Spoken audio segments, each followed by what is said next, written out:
what exactly is an ESOP? Welcome to Maximize Business Value Podsnack, a bite-sized version of the Maximize Business Value podcast, because sometimes you just don't have time for a full podcast meal.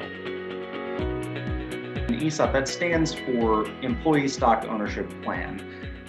It's actually considered a qualified retirement plan. So think like a 401k plan, but I don't want to confuse the audience here. It's very different from a 401k plan. But when you think of the concept of a tax qualified retirement plan where employees are able to save on a pre-tax or tax deferred basis for retirement and watch that grow on a pre-tax basis, it's very similar. They're individual accounts in the names of your employees, but we'll get into the details as we continue the conversation on how they're structured.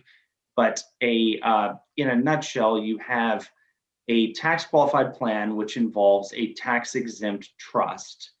That trust becomes the buyer of the owner of a company's stock. So you have a selling owner who would sell to, well, any buyer, whether it's a family member, a third-party buyer, whomever, a competitor, or you have an ESOP trust, and the buyer in that ESOP transaction is the trust. So now you've sold your stock to a tax-exempt trust where the stock is being held for the benefit of your employees. Then your employees are able to share in the value of the company over the next many years, decades.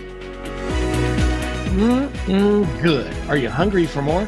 Check out our next pod snack, or you can enjoy the value size Maximize Business Value podcast wherever you found this podcast.